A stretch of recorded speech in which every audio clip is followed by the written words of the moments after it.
Sir, good morning.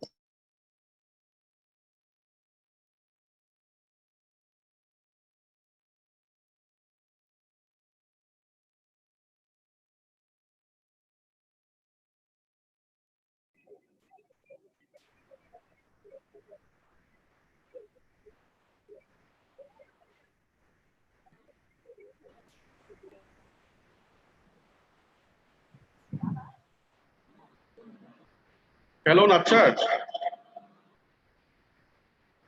Hello. Mute, sir. Hello. Hello. Dada, good morning. Good morning. Good morning. কি খবৰ? ভাল। আছো আপোনাৰ ভাল। আপোনাৰ কেইটা বাজিছে already ৰাতি? এতিয়া মাঝৰাতি। এতিয়া 11:52। 11:50 পিছ ৰাতি। ঠিক আছে দিয়ক। মোৰ মানে ভিজিটাৰ লগইন কৰিলে আমি হেৰি কৰিছো ষ্টাৰ্ট কৰিম আৰু।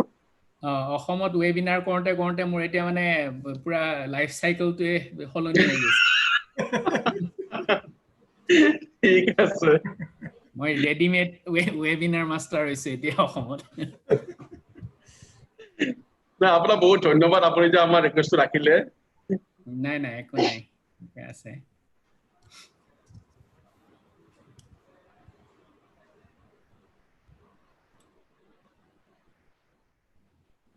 Reporter sir. হয় স্যার, মর্নিং। Good morning. এছ ডাইৰেক্টৰ আপুনি চাউলৰ কথা পাতক অকমান স্কুলৰ ডাইৰেক্টৰ হিচাপে। নমস্কাৰ স্যার। নমস্কাৰ নমস্কাৰ। মই আজি চতুৰ্থ মিটিং স্যার আপোনাৰ বহুত ভাল লাগে আজি চাই আছো। আগতে ক'ত বা চাইছে আপুনি মই আপোনাক মানে মন কৰা নাই চাগে। নিশ্চয় স্যার। স্যার এই কুমাৰ ভাস্কৰ বৰ্মাত পাইছো এনেকে পাই আছো। ভাল লাগে। আৰু আইআইটি গুৱাহাটীৰ এখন পাইছিলো স্যার আপোনাৰ আমাৰ তাত আছিল আপোনাৰ আগত। গুৱাহাটী আইআইটি চাগে মই তেতিয়া গুৱাহাটী আইআইটিত থাকোতে চাগে। হয় আৰু স্যার বহুত ভাল কাহিনী শুনিছো আপোনাৰ এটা ভাল লাগিছে গাঁৱত আহি যে আপুনি তাৰ পৰা বহুত ঘৰ বনাই দিছে। এটো ভাল লাগিছে শুনি মোৰ। হেতু মাজে মাজে কৰি থাকো কিন্তু মানে বেলেগ মানুহ বিলাকক অলপ বেছিকে পুশ কৰি থাকিব লাগে আমাৰ তাত। হয় স্যার, হয়। আপুনি কিন্তু বহুতখিনি কাম কৰিছে স্যাৰ। শিপাদাৰে খিনি অঞ্চলত বন্ধ হৈ এনেকে। কিবা কিবি চেষ্টা কৰি থাকো। সকলোবিলাক সম্পূৰ্ণ সফল নহয় কিন্তু চেষ্টাটো কৰি থাকিব লাগে আৰু সেয়ে। তথাপি বহুত কৰিছে।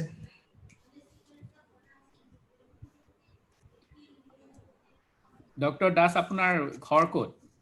মোৰ স্যার মুকালমুৱাত হয়, হাজো মুকালমুৱা। হয় হয় হয়। হয়। এনে স্যার মই মঙললৈ গৈ থাকো মোৰ ভাইটি তাত থাকে। খুৰাৰ ঘৰ এইফালে আছে। এইটো চিনাকি ৰাস্তা গোটেইখন গৈ থকা হয়।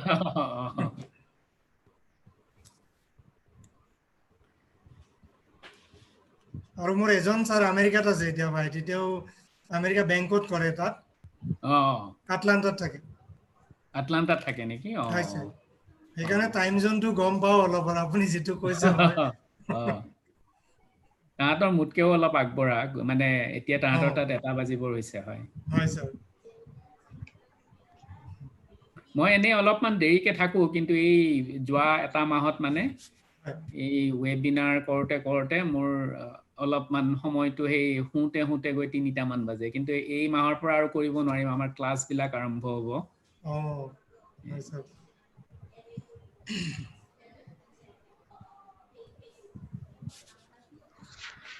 আমাৰ ইউনিভাৰ্চিটিত আপোনাক ভালকে লগ পাম বুলি আশা ৰাখিছো স্যার। ফিজিক্যালি। গলে যাব লাগিব মই গৈ পোৱা নাই মানে মই আপোনালোকৰ ইউনিভাৰ্চিটি কেতিয়াও যোৱা নাই। হয় নিশ্চয় স্যার আপুনি যেতিয়া আহে কাইন্ডলি আমাক এবাৰ ক'ব আগতীয়াকৈ। আমি লগ পাবৰ ব্যৱস্থা কৰিম।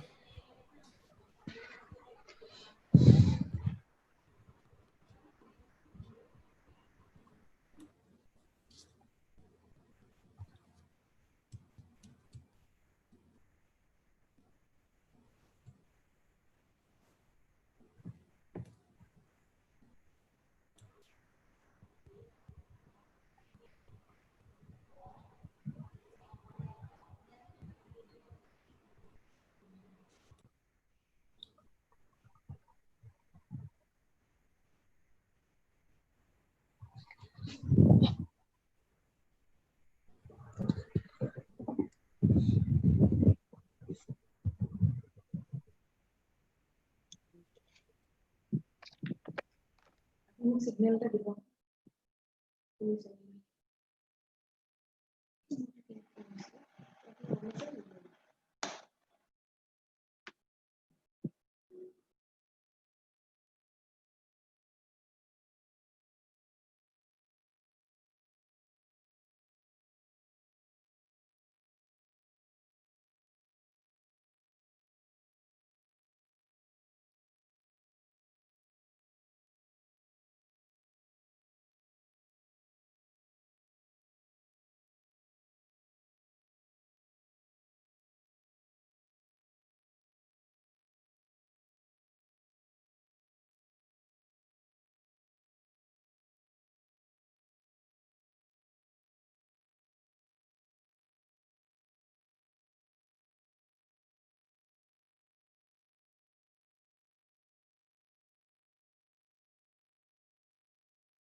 Askota sir join কৰিছে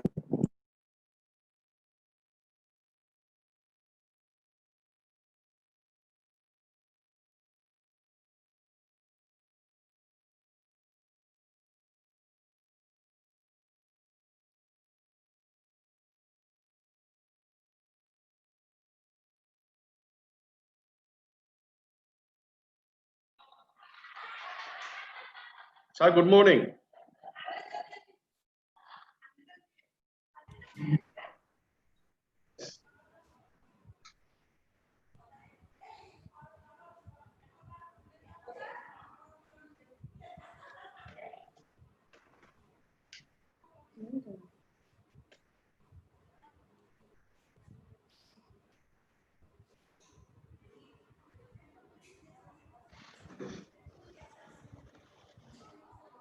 Sir, good morning.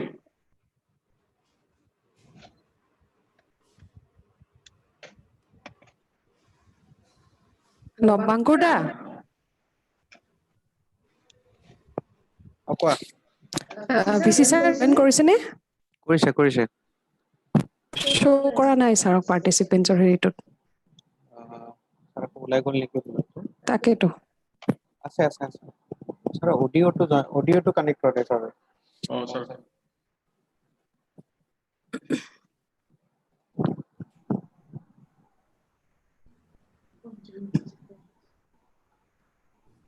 Sir. Hello. মই ভিচি ছাৰ মাতিছিলো আমাৰ VC Das sir VC sir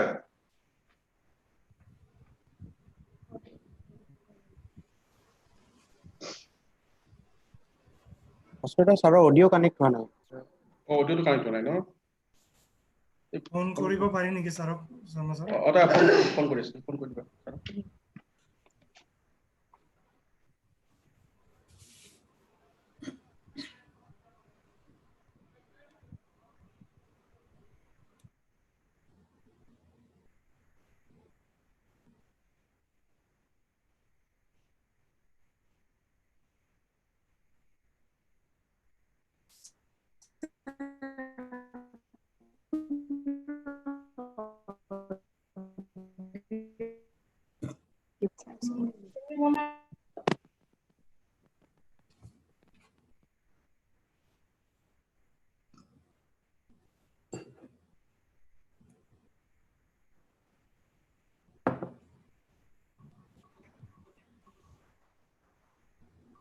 hello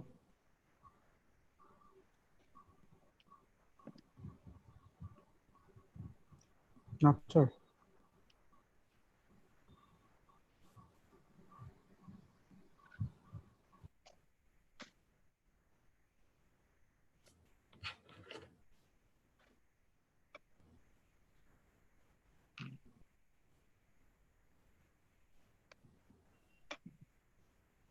sir আপোনাৰ অডিওটো আহিছে ন স্যাৰ এতিয়া পাইছো আহিছে আহিছে আহিছে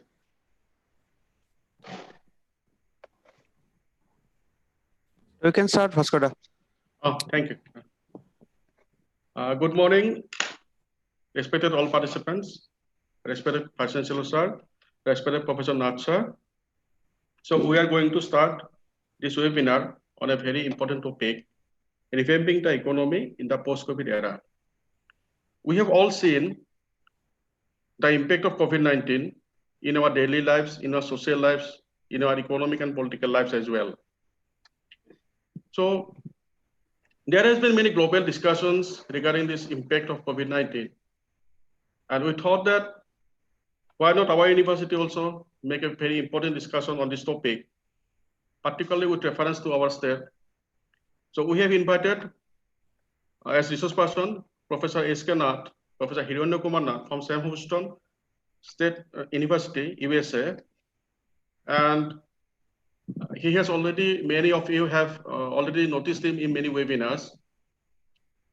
So basically this topic, revamping the economy in the post-COVID era, I hope this will actually help us, the state of Assam, to come out with certain solutions, certain policy measures, so that we can sail through these tough times well, without much discomfort.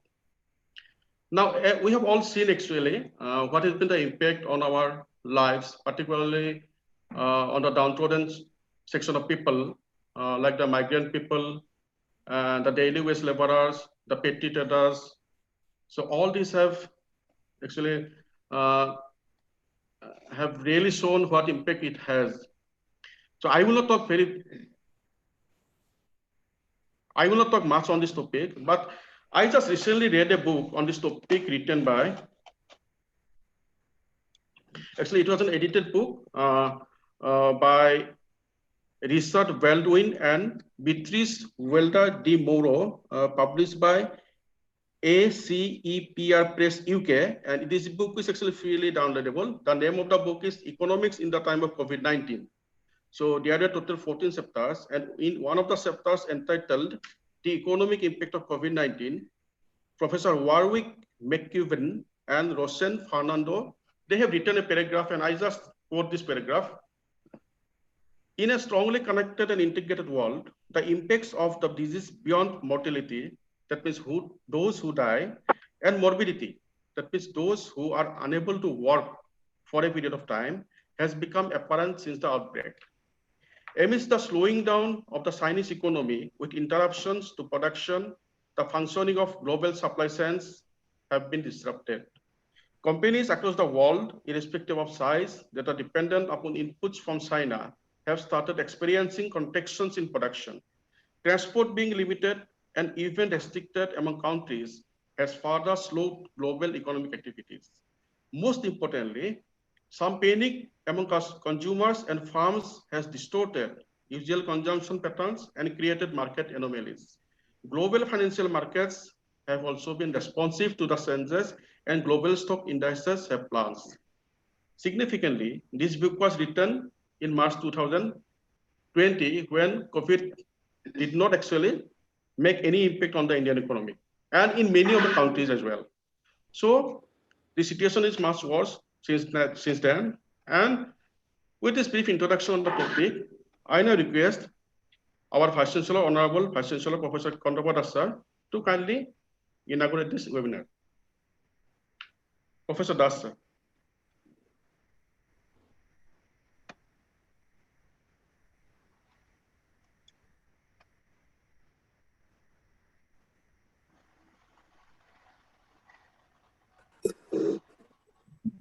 Hello.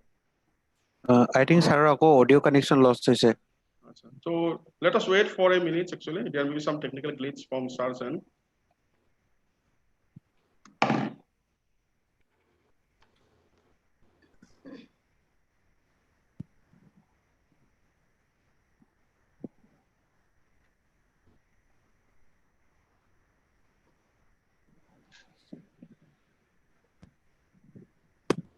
Yes, sir. Sir, please unmute your speaker, sir. Yeah. Hello.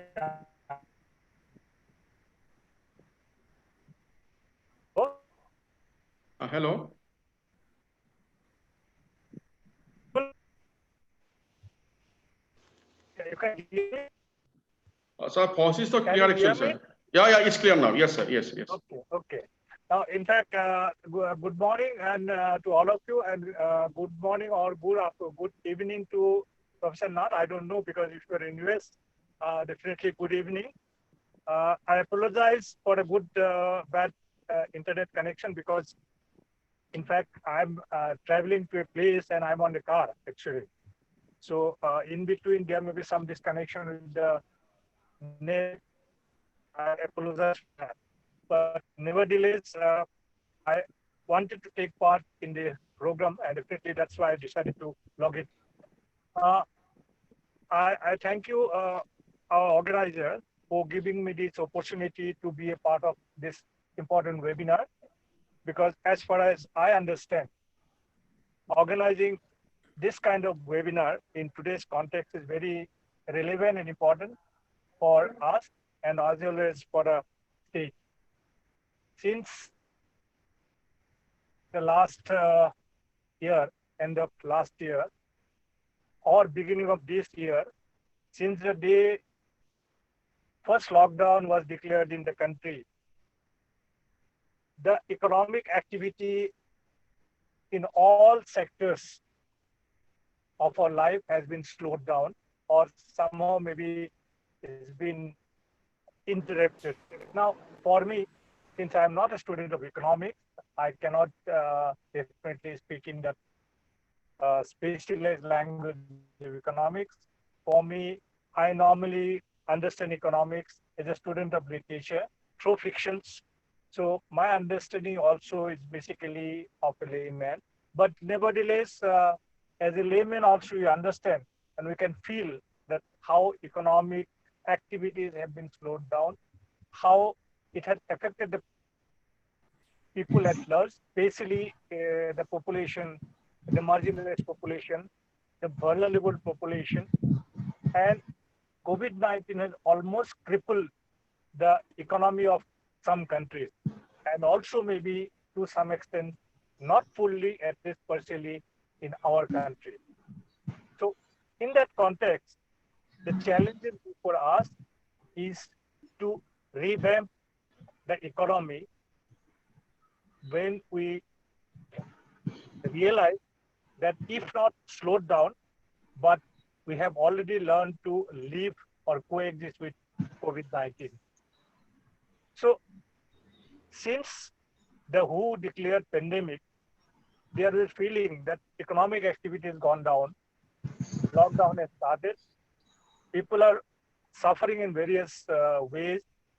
Now after 4.5 months, there is some kind of hope, and people have started realizing that nevertheless the pandemic, we need to start the economic activity. Otherwise, it's not the virus, but the poverty will kill the majority of the people. So that is why perhaps even the government and the policymaker have decided that we start the economic activity. And accordingly, the process of unlock has started in our country. Now, this is not all, because whatever damage has been done to the economy, that has to be repaired, and it has to be brought to at least some level, if not the same level as it used to be before the lockdown.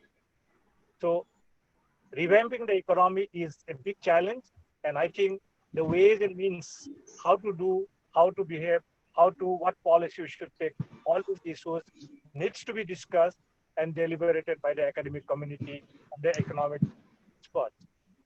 So in that context, I believe that organizing this webinar is very relevant, and I believe Professor Nath will be giving us the inputs and his expertise to understand the process and give some ways, so that our people also can work in the micro level in the process when they take part in the revamping of the economy. So I don't want to speak for a very long, and I think you are waiting to hear Professor Nath. So thank you very much for giving me a chance to being a part of this webinar. So I hereby declare this webinar inaugurated. So thank you very much once again. Thank you. Thank you, sir. Thank you very much.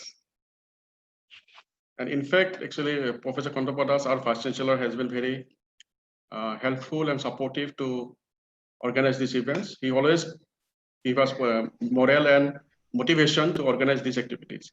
I now request my co-convener, Dr. Dola Borkoteki, to kindly introduce our speaker. Over to Dola.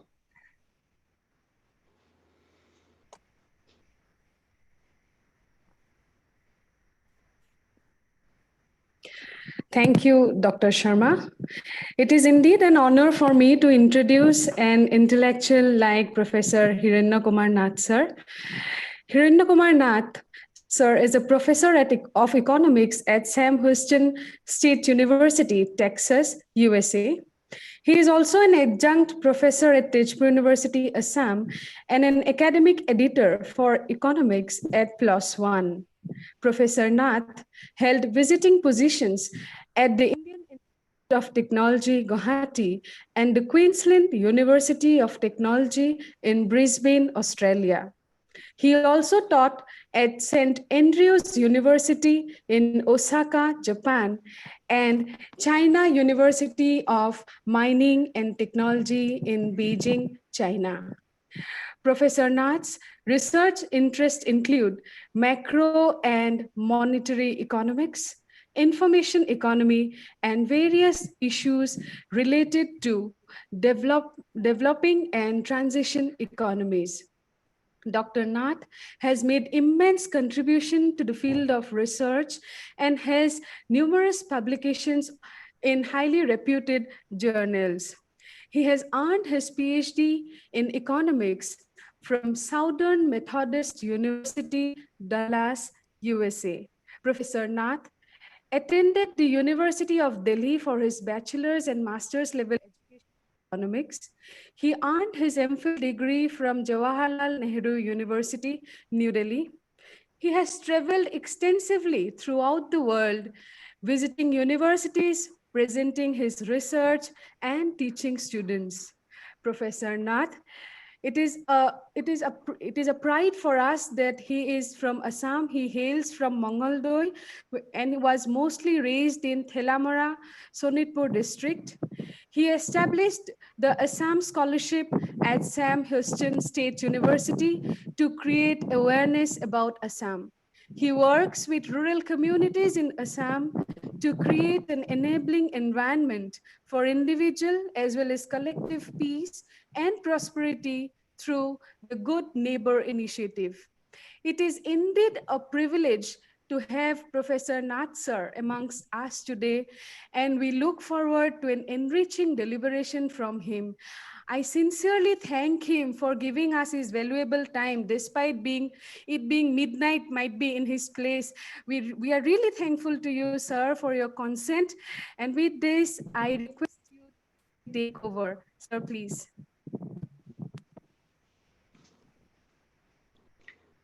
Thank you very much for a very generous introduction. Honorable Vice Chancellor Professor Das, my dear friend Bhaskar Jyoti Sharma, Dr. Borkoteki, other organizers, and my friends who are participating at this webinar. So today, actually, some of you probably have attended my webinars before. I am thinking that I'm going to change my style a little bit. I'll not be using PowerPoints, and I have been given 30 minutes, so I'll try to cover where we are, what the economic impacts are, and what are some of the things that we can do in order to recover from the economic slowdown that has been going on right now and will probably go on for quite some time. Again, I'm hoping that you all are well and hoping you are all staying safe. So as of today, there are more than 18 million people who have been infected by this virus worldwide.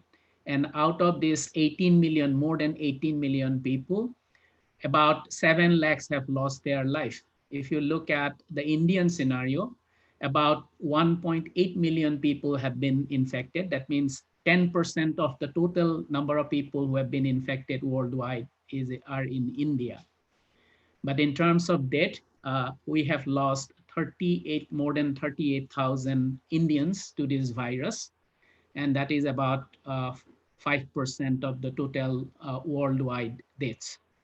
If you look at Assam, Assam has more than 42,000 infections or confirmed cases, out of which we have lost 105 people to this coronavirus.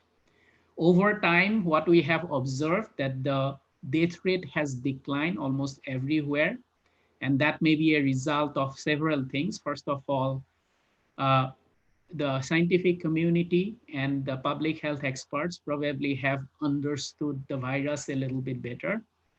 The doctors have come up with combinations of existing drugs that have been effective in treating those who have been infected. And also some of the preventive measures that we have taken across the world that probably have been effective. And as a result, the death rate has been declining. Although we are no way out of the woods, and as long as we do not have a vaccine or we do not have the treatment for the infection, it will be, we cannot say that we are out of the woods. When first the infection spread, the virus spread, of course, the public health experts, according to the public health experts, maintaining social distance or maintaining physical distance became the only way to prevent the spread of the virus. That also means that we had to change the way we lead our life. And this was much more consequential for our economic life, because with social distancing or without coming close to each other, it is very difficult to lead our day-to-day life. It is very difficult to for most of us, it is very difficult to do our livelihood activities. And as a result, countries around the world, governments around the world, they had to impose lockdown. And some countries, it was not total lockdown, but they had to impose some sort of restrictions which disrupted the economic activities. So as a result, there was no sector in the economy which was not affected, namely agriculture, manufacturing, construction, trade and commerce, travel and transportation. All these different sectors were severely disrupted. Of course, educational institutions have been closed, and this lockdown or preventive measures or these restrictions have disproportionately affected the educational life in developing countries. Because in developed countries like the United States, yes, we have been disrupted. The universities or colleges have been closed, but at the same time, because we have a well-developed infrastructure, we have been able to do remote learning or remote teaching. Of course, that is not appropriate, or that is not exactly the kind of teaching and learning that we would like to have, but then that has not severely disrupted our learning and teaching, particularly in developed countries. And for higher education, that is more of the case. If you look at the healthcare system, of course, healthcare system is overstressed, not only in developing countries, but also in developed countries. In developing countries like India, where we have a very limited or limited infrastructure there, since the healthcare system is focusing on treating COVID-19 patients. As a result, the people with other ailments have been neglected, and that has a cost when you look at the overall health of the population.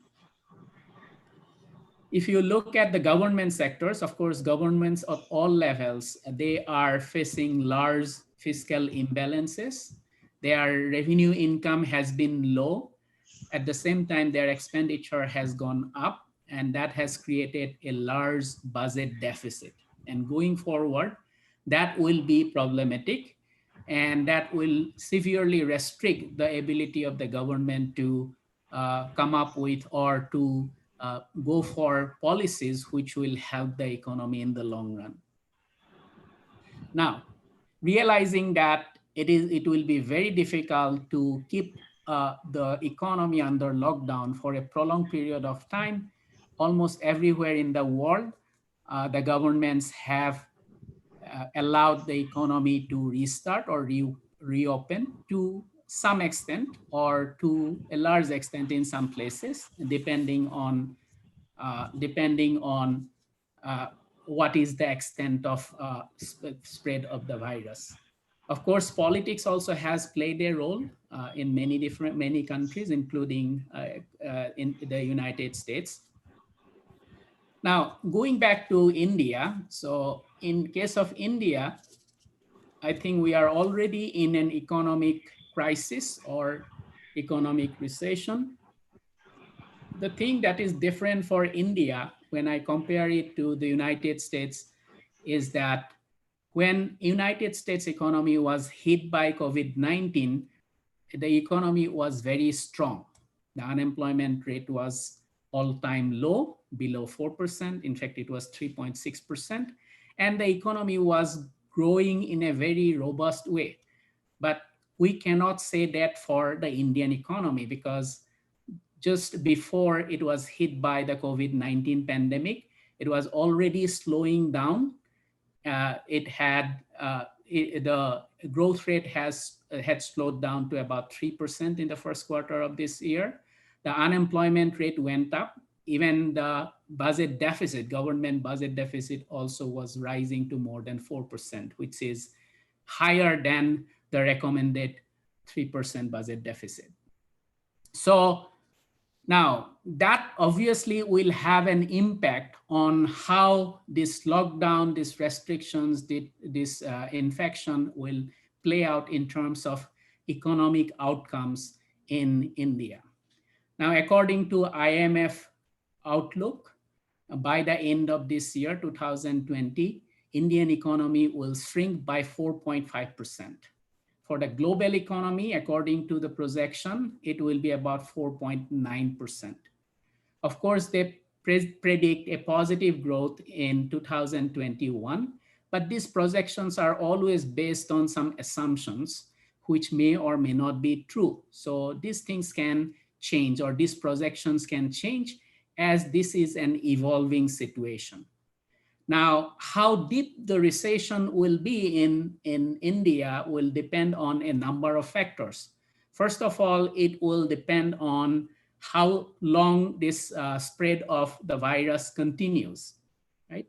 It will, or that depends on two things. One is the success of the containment strategies. The other is how quickly we will have a vaccine or drugs to treat this virus. Secondly, it will also depend on how deep or this recession will be, or how severe this recession will be, will also depend on the government policy measures, right? The central government as well as the state governments, they have already taken some policy measures, and going forward, definitely they will take other policy measures. Now, what kind of policies they have chosen or they will choose will also determine how deep will be our recession or how quickly we'll recover from this recession. It will also depend on the extent of damage to the world economy or the global economy due to this virus. Because we cannot think of an economy in isolation. Economies around the world, they are very much interconnected, much more connected than, let's say, 50 years back. And therefore, what happens to other economies will, of course, affect the Indian economy.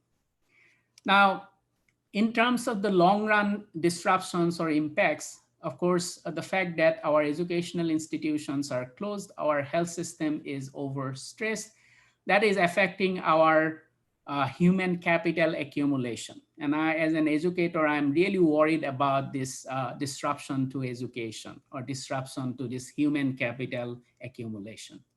It is also disrupting the physical capital accumulation. That means we are not investing in businesses. We are not building new factories. We are not building new office buildings. We are not building infrastructure, and that will have a long-run impact on the economy. People's income have gone down, and as a result, they probably are using their savings. The fact that saving is going down, that will also have an impact on physical capital accumulation, which will have an impact on the long-run growth. Similarly, since now the government expenditure is going up when they are not earning as much revenue, that will increase the budget deficit, and that will have a crowding out effect. That means one part of the private savings will go to finance government budget deficit. That means that money will not be available for the capital accumulation in the private economy. That will have an impact on the long run, long run growth. Of course, in India, after the lockdown was announced, we had this migrant worker crisis.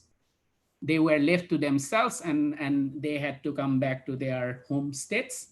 And that will also have an impact on the process of physical capital accumulation, because many of these migrant workers who migrate from backward or underdeveloped states to the developed states or to the growth centers, they are involved in this building this physical capital stock. Like they are involved in building infrastructure or house or buildings or factories, and that will be disrupted for some time as long as they are in the home states.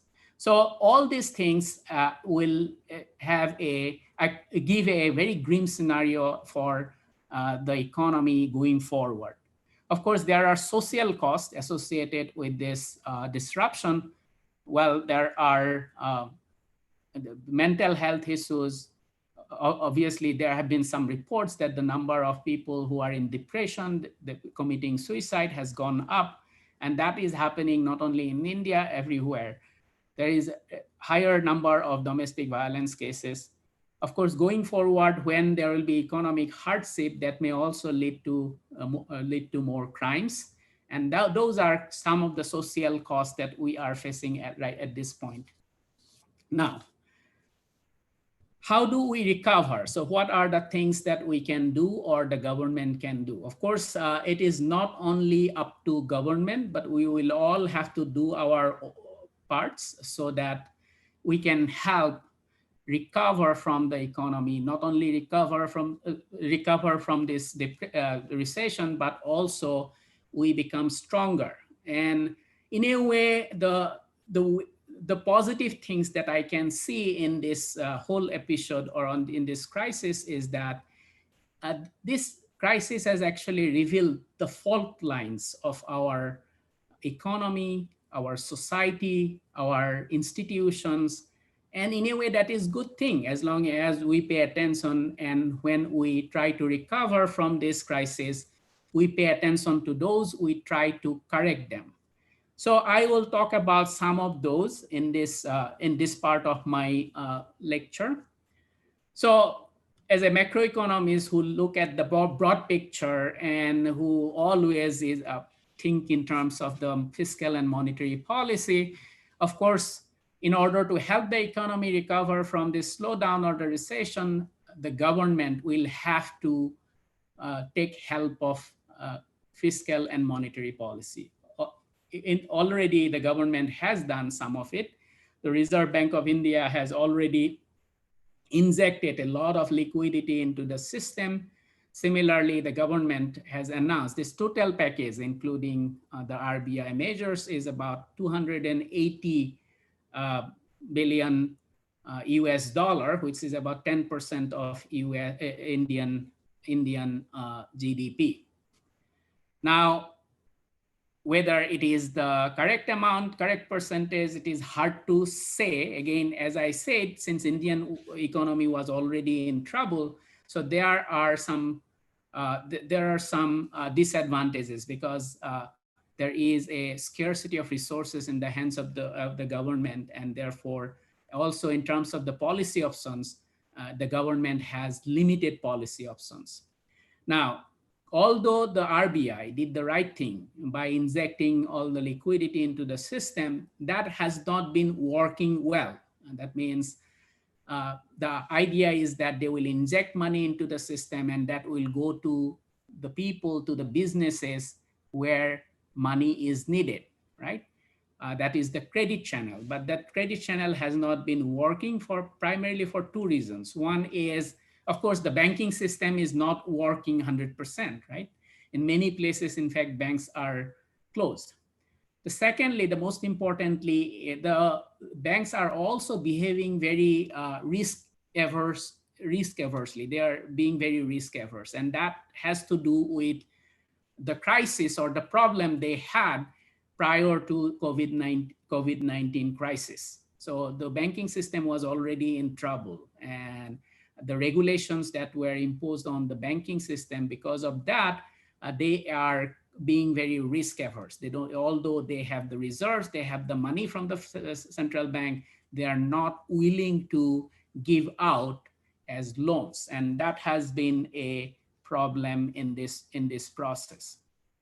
Now, as I said, the resources as well as policy options for the government are limited, and therefore the government's goal when they choose policies, they should try to help the economy recover in the short run, but at the same time, they should those policy options or those policy measures should also benefit the economy in the long run.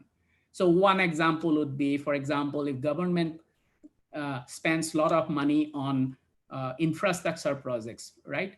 That may create a lot of employment, which will help the economy recover in the short run, but at the same time will also have some long run benefits because they are building the infrastructure, the physical capital.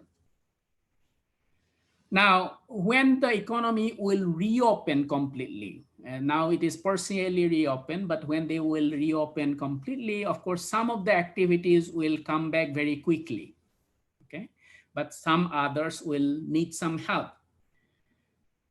The problem with the Indian economy when it comes to government policies, including the Reserve Bank's monetary policies, that many of the, or almost half of the economy is in the informal sector.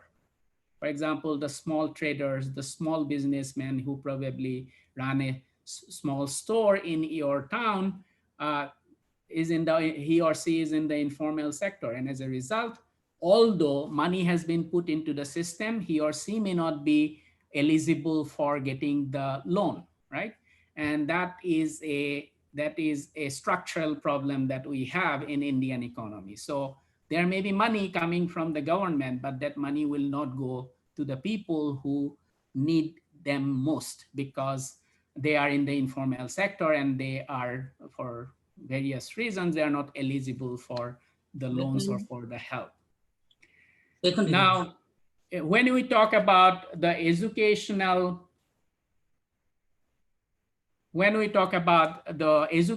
losses, that is, I think, is, again, as an educator, I'm very worried about the educational losses. Right from the school level all the way to the higher education level, there will be a learning deficit, and it will be very difficult to fill this learning deficit or compensate for this learning deficit. It is, of course, after the schools were closed, there were no clear guidelines from the government, no clear guidelines from any of those leading institutions or organizations. And as a result, the teachers as well as the students, they were at loss, right? At some point, the teachers were asked to do remote teaching or using whatever technology they have. But you should remember that almost 2/3 of the people in this country, in our country, do not have access to the internet. So that is more of a problem in the rural areas. And if you look at India, 70% of the people live in the rural areas. So not having access to the technology is a big problem when we talk about remote learning or remote teaching. The other problem is for many of these kids who come from low socioeconomic background, particularly in the rural areas, school is more than just a place where they learn. It is a place where they get meals, right? It is a place where they also get to know somebody who can encourage them, guide them, also can be a role model. I'm talking about the teachers. Also, the peer interactions are very, very important for these kids. Now that they are out of the school for 4 or 5 months, and now probably their families are also facing economic difficulties, it is very unlikely that they will come back to school when everything is over and the school will resume its normal days.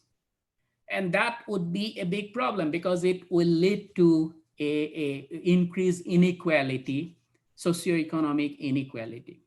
So going forward, I think it will be up to the teachers to make sure that the students, they don't drop out and then they come back to the schools. I'm mostly talking about the primary schools and the high schools in the rural areas.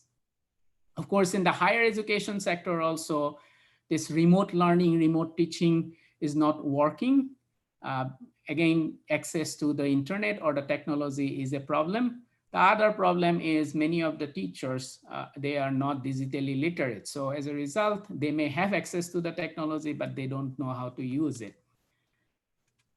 Now, coming to Assam, so those are some of the issues. Of course, employment of migrant workers, that has been a very lively debate in Assam as well as India. So how to employ these migrant workers because now they have come back to their home states. And some of them probably will go back when things get normal, but others will probably stay back. If they stay back, how will they be employed? But that is, I mean, even without thinking, you can see one of the main reasons why they migrate from their home state to the destination states because of better economic opportunity, because there are not enough economic opportunities or employment opportunities in their home states. So as a result, to expect that they will have employment opportunities in their home state is a difficult proposition, right? Most of these states from where they migrate generally have high unemployment anyway, right? So that is a difficult problem. And so what do we do? Now, coming to Assam, of course, agriculture is our lifeline, not necessarily in terms of the income generated in the agriculture sector, but particularly in terms of the employment.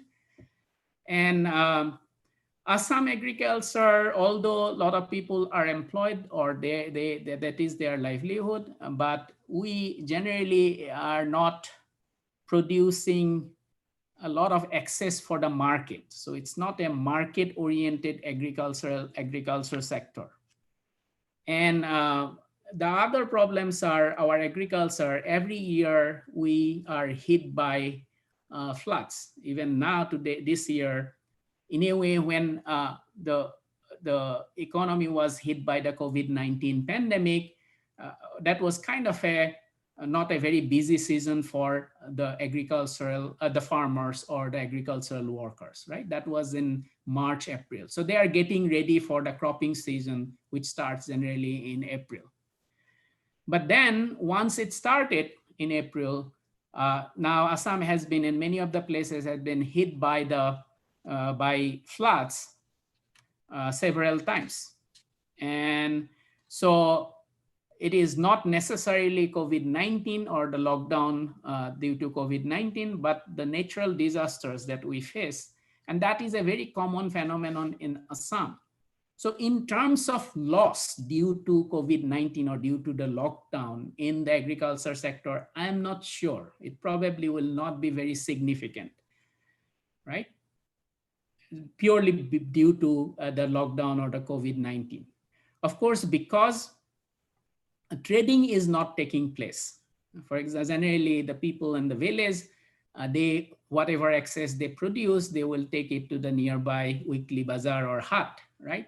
And that has not been happening. And that may be there may be a loss that in that sense. But again, as I said, many of the villages or many of the districts actually have been hit very badly by floods. So a flood, that is a problem, of course, we cannot solve, and the government has to have a big vision, and they have to come up with, and I have not seen that because it has been happening every year. Last year I was in Assam, and in fact I had to leave my home for almost 2 weeks. And so that has been a recurring, and there is a need for a big vision to solve this problem, pressing problem. And so a couple of things, even in agriculture sector, I think a couple of things we can do. In Assam, generally, when you look at the rural economy, so if you go to a village, many of our productive resources are underutilized. When I say productive resources, generally 2 of them. One is labor, the other is land. Because there is not much capital, physical capital in a village. And there is not much entrepreneurship. These are the 4 factors of production that we generally teach in our economics classes, right?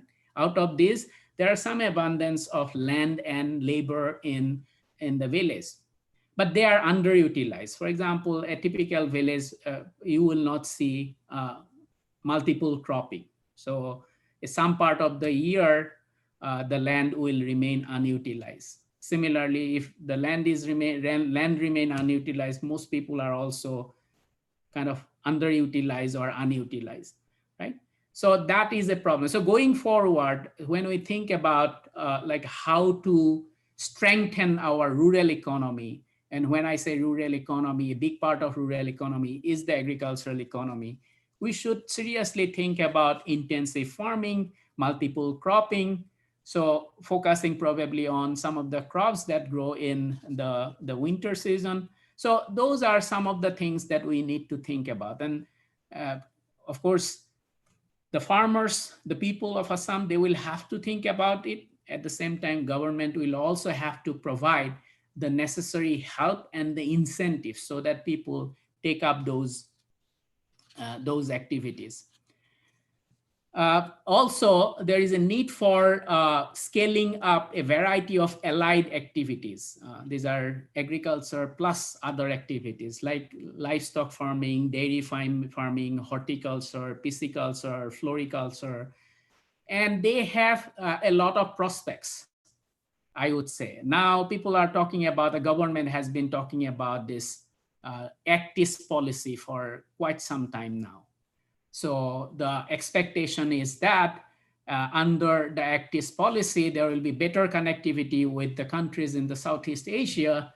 And some of the stuff that we produce in the agriculture sector in Assam may have a better market, not in the other parts of India, but in the Southeast Asian countries. For example, variety of rice, because most of the Southeast Asian countries are rice eaters. Of course, they eat, or they have different varieties of rice. We have many different varieties of rice. Maybe there will be a market for that. Things like bamboo shoots, right? So we have bamboos all over the state. Or floriculture. Floriculture is like, we are so proud of our orchids and flowers in Assam or in the Northeast region. And you will not believe that there is a $10 billion worldwide market. And who is the largest exporters of flower? It is Netherlands. Many of the Asian, Southeast Asian countries are actually a major exporters of flower. For example, Malaysia, Thailand, and also China. China, every year, they export $120 million worth of flowers. So I think if planned properly, this is an area where we can grow flowers and we can export those flowers. Of course, we need that infrastructure because it is an extremely perishable product. So how do we export this cut flowers to Southeast Asian countries or other countries around the world? Because sometimes I get to buy flowers here, which actually comes from Asia. So there is a supply chain, there is a logistics for this kind of activity. Similarly, horticulture, we have so many varieties of very good local fruits. So I think there would be a market for these fruits as well. Pisciculture, it's very unfortunate that we have to buy fish from we are a fish eating state. We have to buy fish from Andhra Pradesh, from Uttar Pradesh, and that is very unfortunate. We have so much water resources. So proper planning of those water resources, good management of all the water bodies that we have is very, very important. That not only generate employment, but will also generate income. Okay? So, and there needs to be a effort from not only from the government, but also from the private individuals. Because if you have a pond, for example, for 1 bigha of land, then that can actually generate almost 5 lakhs rupees of fish. And I will not believe that you complain that there is no market for that fish. It will be bought almost immediately, right?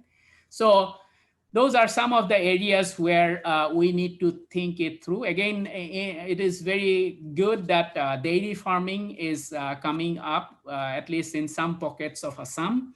And there is a huge market for dairy products. In fact, India, I'm not talking about Assam, India is a major exporter of dairy products.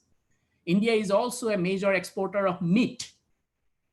Okay, so obviously the major meat item is the buffalo meat from India that goes to mostly to Eastern European countries and Southeast Asian countries. But in Assam, traditionally we do, for example, we raise pigs, right? So, or poultries. And if we do it properly, there is a huge market for this pork or poultry meat in the Southeast Asian countries. And those are some of the areas where I think there should be some serious thinking. Now, when it comes to the secondary sector, I generally am not in favor of having big manufacturing plants in Assam for a reason, because generally now if you establish a very sophisticated big manufacturing plant, generally they are not very dependent on labor. So they are not very labor intensive industries. At the same time, they may be a major pollutant. So I hate to see that pollutions in Assam. So I am in favor of micro, small, and medium, maybe medium-sized manufacturing enterprises. And some of the areas where I think Assam can have some potential, for example, food processing. So if you look at, for example, Bhutan, right? Bhutan has a very successful food processing industry, so much so that it has a very huge international market. So if Bhutan can do that, why cannot we? Even Bangladesh has a very good food processing industry. So sitting in Texas, Houston, I actually eat muri, which is made in Bangladesh. So, and again, like I can tell you a lot of stuff about what I get to eat here. So for example, I also get to eat romas, which is basically exported by Bangladesh and which is probably caught somewhere down the river, right? So again, this is about taking initiative, not waiting for the government to take the initiative. Of course, you'll have to figure out what is the process, what is the procedure, but those are the areas where we can do good. The other thing I was telling, that forest-based products, some of the forest-based products, again, when I say forest-based product, the ones which are renewable forest resources, right? There is a huge market for, let's say, the chopsticks, which can be made made from bamboo or from the woods, right? So those are small examples, but I can see the potential for this kind of products. Now, again, as I said, I think when we think about a strategy for the secondary sector, manufacturing sector, there should be some small and micro or medium industries which produce food processing, like in the food processing sector or forest-based product sector, or in areas which will integrate us. These are a little bit upper end or high end type of product, which will integrate us with the rest of the country and the rest of the world. For example, some machine tools, small parts of the machines, right? Which need high engineering, but at the same time can be produced at a small scale. And India is actually famous for it. Many of the products for aeroplanes, for different kind of cars, different machines are actually produced in India. So if other parts of India can do it, I think Assam can do it too. We need that skilled worker. At the same time, we need this connectivity. So if, as expected, this connectivity comes, then we should think in along those lines as well. Now, the other area where I think there is a lot of scope, which is the service sector. Now, when I say service sector, there are some services which needs not too much skill. These are like unskilled or semi-skilled worker can do that. And those services are in what I call the household services. For example, if you live in a small little town in Assam, nowadays it is very difficult to get electrician, difficult to get plumber, difficult to get appliance repairers, difficult to get painter, difficult to get mason or carpenters, or even helpers. If you want to have a maid or a helper at home, it is very difficult to get those kind of services. So at the lower end, you also need people to do that sort of work or provide that sort of service. Of course, our that market is not regulated. There should be stricter rules. For example, and again, we can look at some of those Southeast Asian countries. For example, if you look at how what kind of rule or what kind of law exists in, let's say, Singapore or Malaysia and Thailand, they actually have very nice laws and rules which help those unskilled or low-skilled workers. And we have rules, but we don't enforce it. And as a result, we had a crisis like that migrant workers crisis, right? So when we think about overall growth of the economy, we also should think about those institutional factors. By institutional factors, I mean those legal provision, those legal framework, which will protect the rights of those who are most vulnerable, particularly during a time of crisis. Then personal care services, there is great scope or opportunities for personal care services. When I say personal care services, elderly care, child care, other personal care services like cutting your hair, or you can name a lot of personal care services. Then healthcare, of course, given our population, healthcare and public health professional, there will be huge demand. We know that we do not have enough doctors and other healthcare professionals in India. We have 1 doctor per 11,000 people, which is actually much higher than the standard recommended by WHO. According to WHO, there should be 1 doctor for 1,000 people, but that is not the case in India. Similarly, we have shortage of nurses, shortage of laboratory technicians. So those are the areas where kind of people can think of getting trained, or there should be some sort of policy, both government as well as social policies, to create that sort of skills or talents.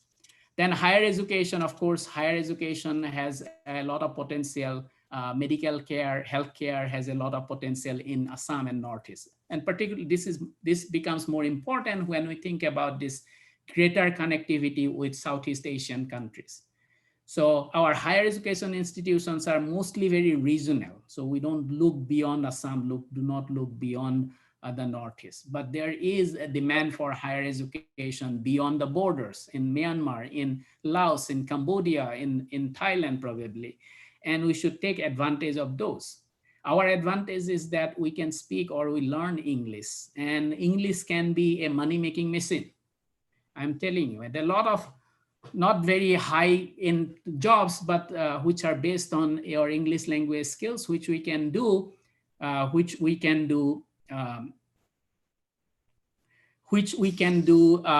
very, very easily. For example, and as I have been saying several times, that many of the people from middle income Southeast Asian countries, they cannot come to US or UK because it's very expensive, but they come to India to learn English. They spend 6 months or 1 year. And where do they go? They normally go to Karnataka or Tamil Nadu or Andhra Pradesh or Telangana.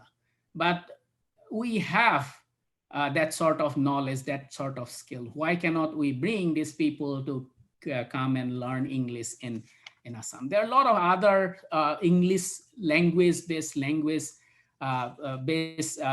jobs or services which we can provide. We just need to explore those, and we need to find out the way we can do that. And then again, healthcare, as I said, has a lot of potential. If you look at the medical tourism industry in India, it's a $5 to $6 billion industry right now. And half of the money goes to Chennai, just one place. And why cannot we have that? We have such nice place, beautiful places.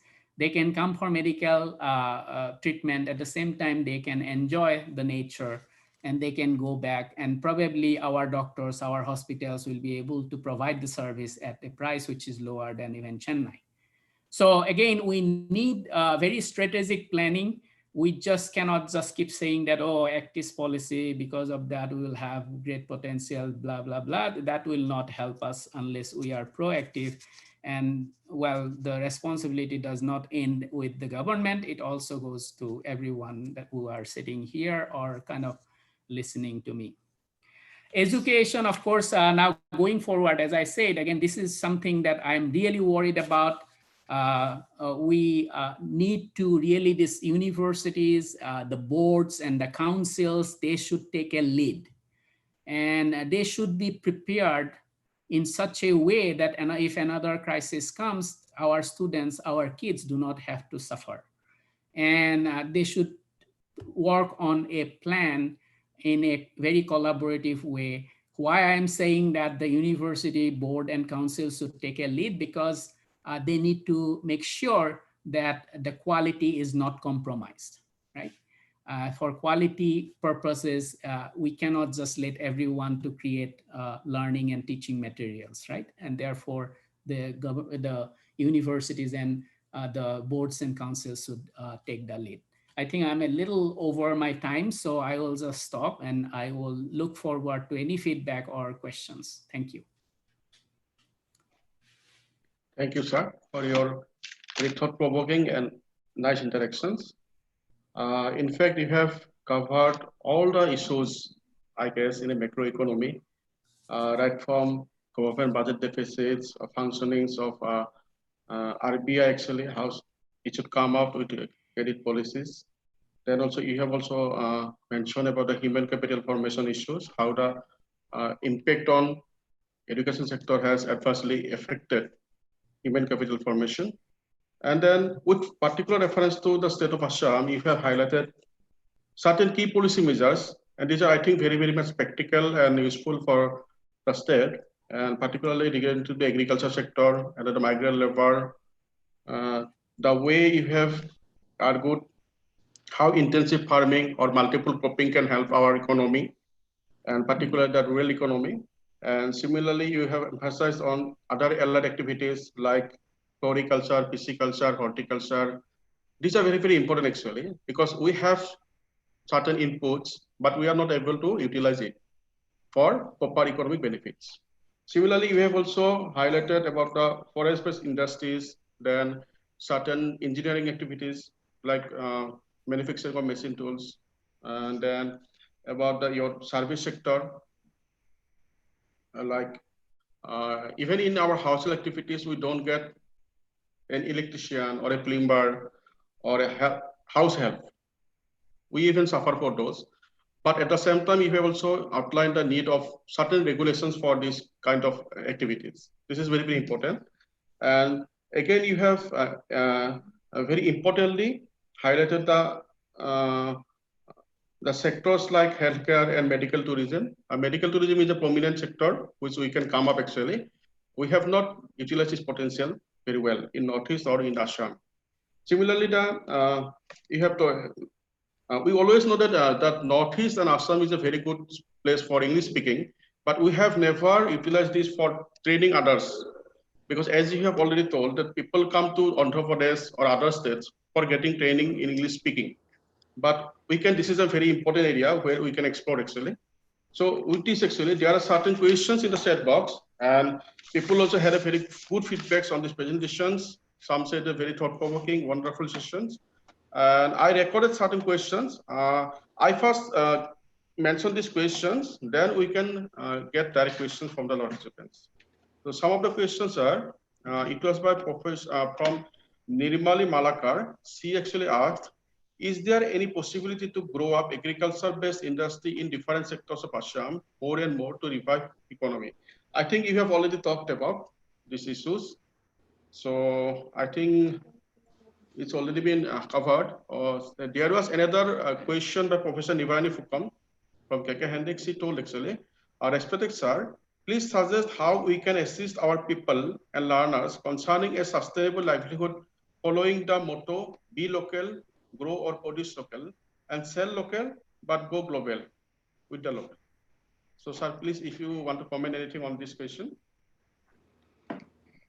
Yeah, well, I think, so not only in India, but everywhere in the world, I think there is this sentiment that we have to be somehow self-sufficient.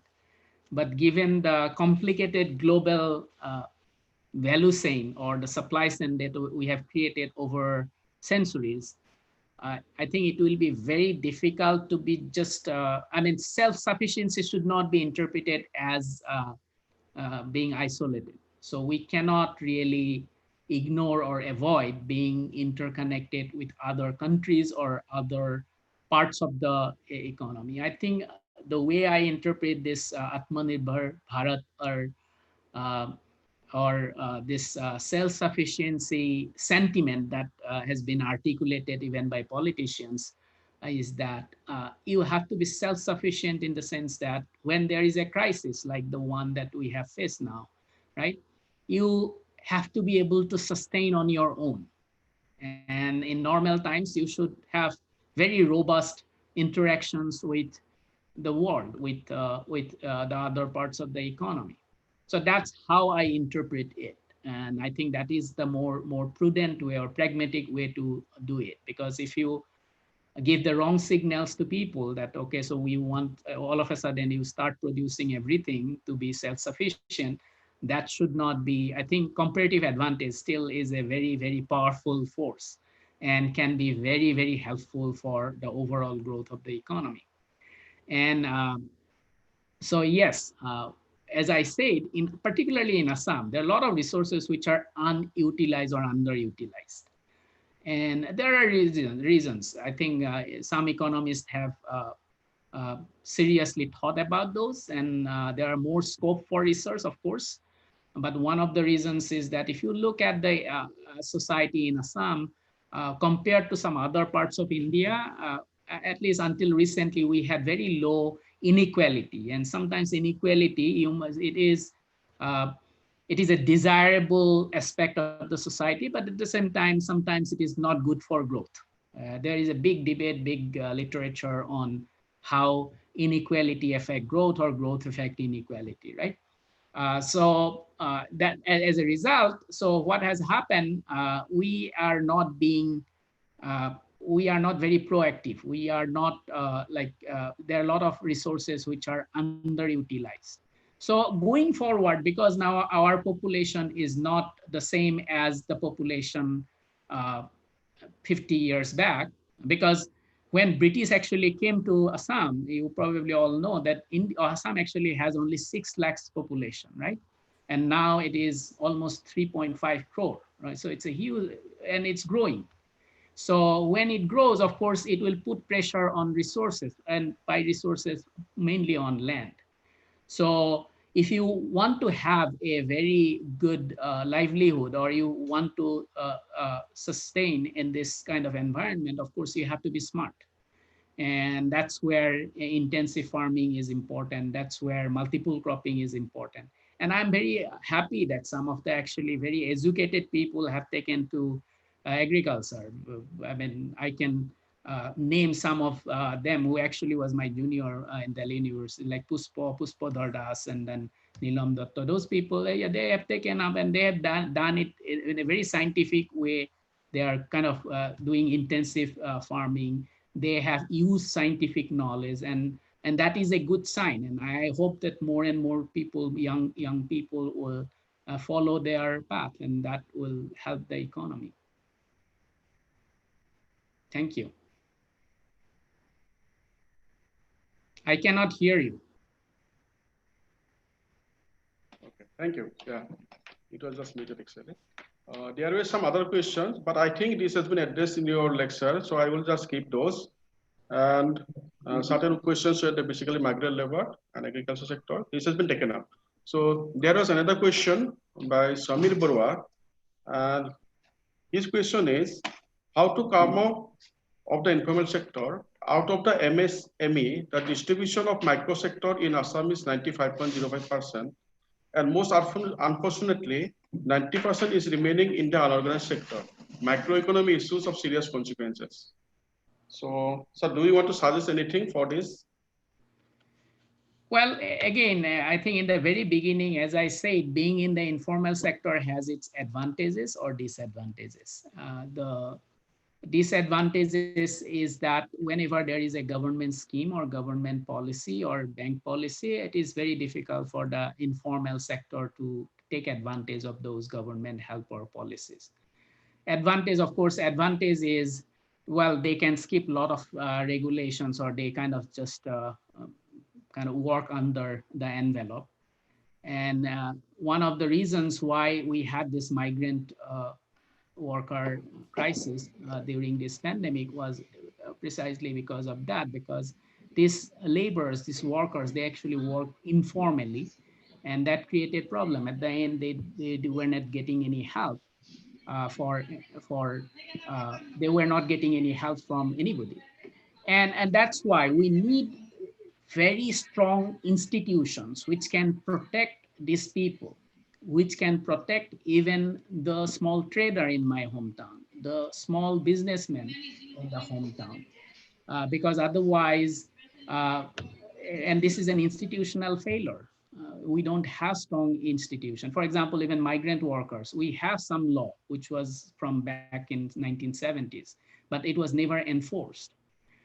So again, yeah, I think we need strong institutions, and of course, that brings some responsibility on the part of the businesses as well, because they will have to pay tax, they will have to do what they have to do under the existing government laws.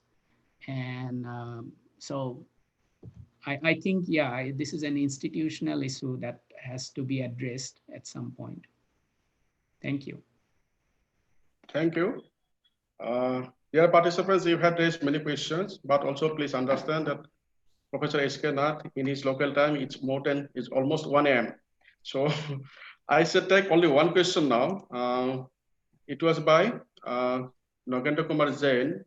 He asked, do we in Northeast coordinate the tourism policy and maybe handicaps policy and online selling infrastructure is required? I think he is asking that whether in Northeast we need a coordinated tourism policy and also a handicap policy and an online selling infrastructure. So any comments on that? Yes,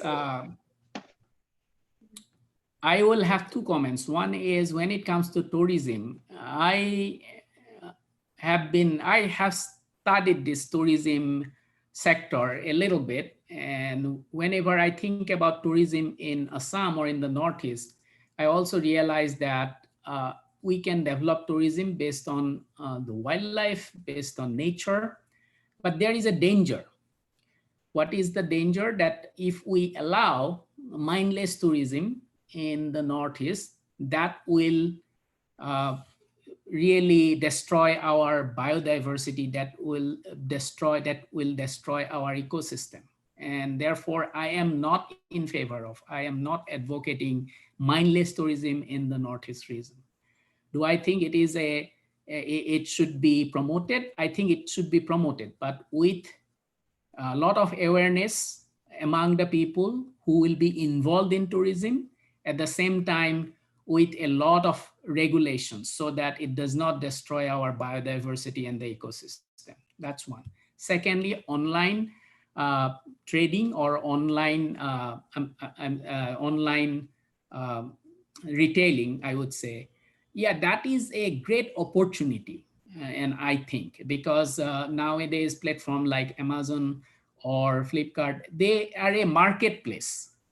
It is a place not only for buyers, it is also a place for the sellers. So if as a small seller, you actually have access to a big market.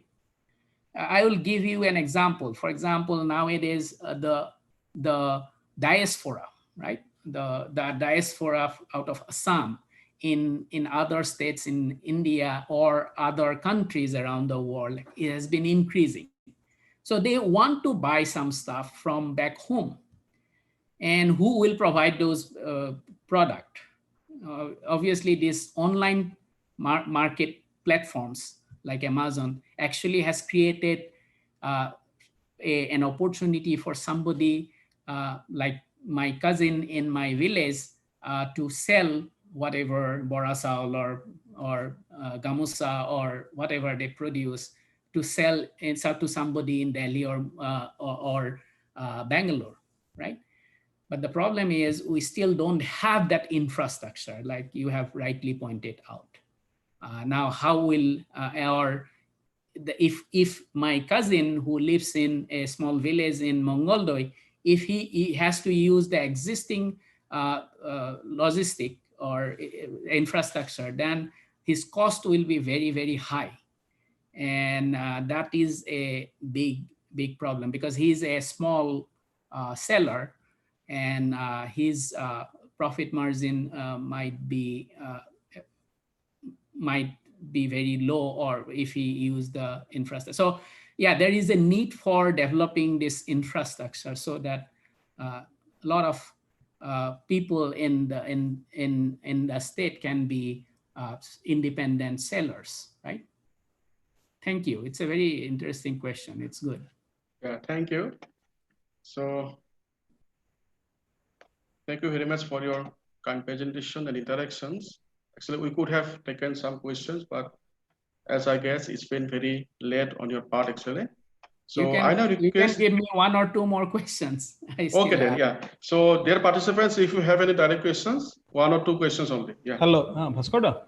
Yeah, sure. Yeah. May I ask a question? Sure. Yeah. Yes. Sir, I am Parag Dutta from Krishnakanta Hendrik State Open University. Sir, in your lecture, you have mentioned that India has, actually RBI has injected about 10% of the injected liquidity, around 10% of India's GDP. But what I believe is that liquidity is not reached to the people who have high propensity to consume. And on the fiscal side, as you have already mentioned, government is not in a position to make any additional expenditure because our fiscal deficit is already exceeding 4% of GDP. So under such circumstances, don't you think that Indian economy is in a bad shape? So if that is true, what is your immediate suggestion to restrict the economy from further deterioration? Thank you, Parag. Thank you. Good to see you. Actually, I did not say that liquidity itself is 10%. It is not true. The total injection by Reserve Bank plus all the other policies that the government have. So together, the total package was 280 billion US dollar, which is about 10% of GDP. And out of that 280, about 40% is actually that liquidity injection from the RBI. Now, again, I explained why that money is not getting into the hands of the people who need them, because we have a problem with the credit channel. One is the banks are not operating 100%, and secondly, banks are being very risk averse, because what happened in 2016-17 after the financial crisis, because the RBI was going after these banks because of their bad behavior, and that made them more risk averse. Now, yes, that is one point that I made, that the government has actually very limited resources and also very limited policy options. And that is also because the economy was doing very poorly. As you rightly pointed out, the budget deficit is actually in the last fiscal year, it is 4.5%, which is much higher than the recommended 3%. 3%, yes. They say that, well, that's the limit. So in the short run, however, all economists will tell you that government actually can go a little bit more. In the short run, particularly when there is a crisis, the government should not be fixated on the budget deficit. So it should go for more stimulus. But at the same time, it has to send a clear signal to the outside world from where they will be getting money in the future, signal that unlike what happened after the Great Recession, after the global financial crisis, they will manage, or they will be able to bring this deficit down to 3 or 3.5%. So, because when it comes to financial sector, when it comes to this monetary system, right, a lot of things depend on signaling. So how you signal to the potential lender, right? And in this case, when I say potential lender, I'm talking about the international lending community. And this is a point actually was made by, if you watch this interview that Raghuram Rajan gave to, I think, Pranoy Roy, he also talked about this, that in the short run, probably the government has no other option but to go for a higher budget deficit.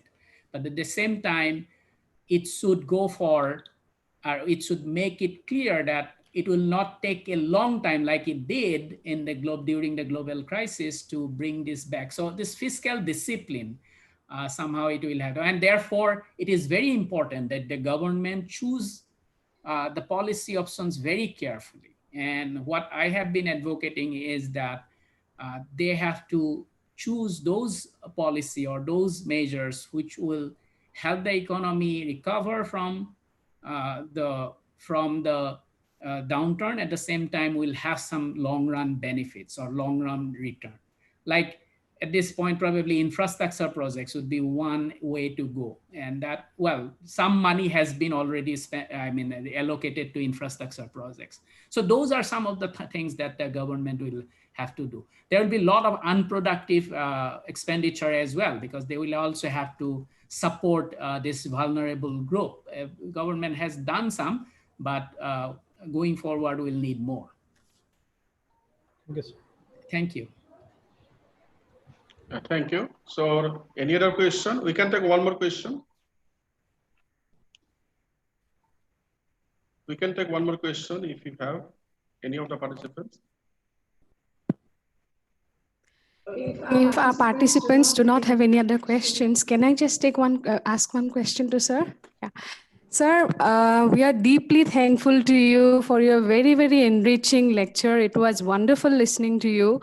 And I just had a small query, sir. I'm working on the issue of land alienation among tribals in the state of Assam. And whenever I visit fields and I talk to the youth of different tribal communities, I feel there is a strong tendency among them to desert agriculture, one, and to alienate land and go outside in search of an alternative livelihood mechanism. What I feel is that it is a great threat. And they should, in the coming years, prove disastrous maybe for the communities who have been continuously alienating their land, selling off their land, and then looking for alternative mechanisms. But then in future, they may not have that kind of resources to resort back to whenever there is a crisis. So I would like to understand your opinion on this issue, on the issue of land alienation, and depeasantization? Yeah, thank you so much. Thank you. It's a very good question, but it's also a very complex question. And I hope that since you are working on this area, you will come up with some of the explanations why they kind of give up their traditional livelihood and go somewhere else. Because as an immigrant myself, I don't think it is a good life. I mean, I would be, if I have good opportunities, I rather would stay in my own place, right? So people who actually migrate, there will be some really very pressing crisis or problem, and that's why people migrate from the place where they live or where they are from. Now, it is actually very interesting because if you look at the migrant workers from Assam to outside Assam, the other states, out of the total number, apparently 44% of them belong to SC/ST classification, meaning if you look at Indian Assam population, it is actually only 22%. So that basically validate what you are saying, right? So this tribal communities or from this kind of low socioeconomic backgrounds, they are overrepresented represented in this migrant workers or migrant workers from Assam. Now, again, to be honest, I actually don't have a good sense of why they give up there may be other issues. Back in 2016, I actually wanted to study this. I included some of the potential explanations like the social things like the socio-political unrest, the violence. Then I also, because I also did another project in Assam on the effect of violence on people's behavior, which I just completed. It actually took me 3-4 years because we did an extensive field study, but my kind of subject was not particularly tribal areas. And but I am actually intrigued by this phenomenon. What are the things? There could be some social stigma associated with that. There could be some, this socio-political unrest could be another thing.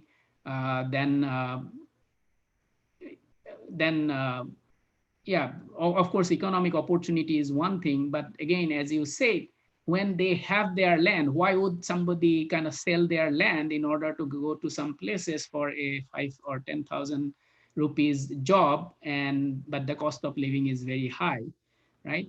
Rather, I would be working on my land and have a very decent livelihood. So this is a very intriguing question, and I don't think I have an answer, but I would be interested to knowing from you what you find because you are studying that. Thank you. It's a very good question, but I don't think I have answered it because I don't have the answer. Thank you, sir. Actually, Dola is our co-convener for this webinar. Can I add something? Yes, yes, please. One thing on this land law, observation is this: while we are trying to protect the identity of the tribal people by giving them special provisions under the land laws, but unfortunately what is happening, we are depriving them from utilization of the land in giving mortgage to banks for various other activities, because even though they can mortgage the land, but then the land is not freely marketable. Since it is not freely marketable, the banks are not accepting such land for mortgage.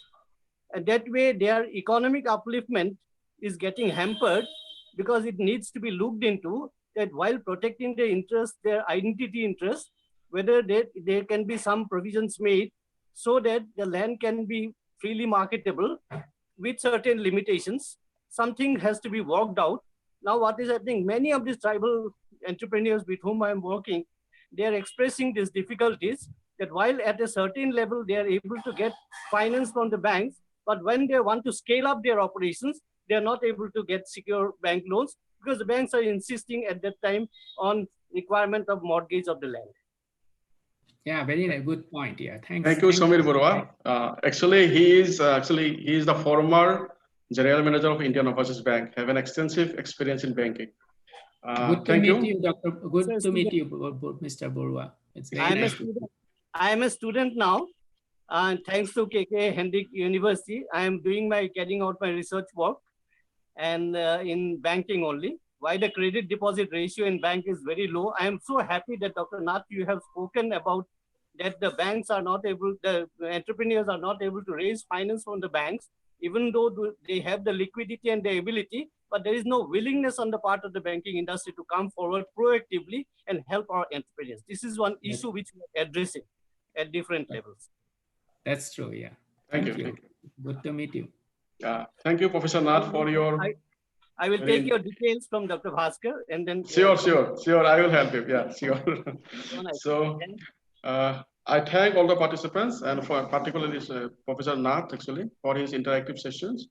And I now request Dr. Prosenjit Das, Associate Professor in Department of English, KK Hendrik University, to kindly deliver the formal vote of thanks.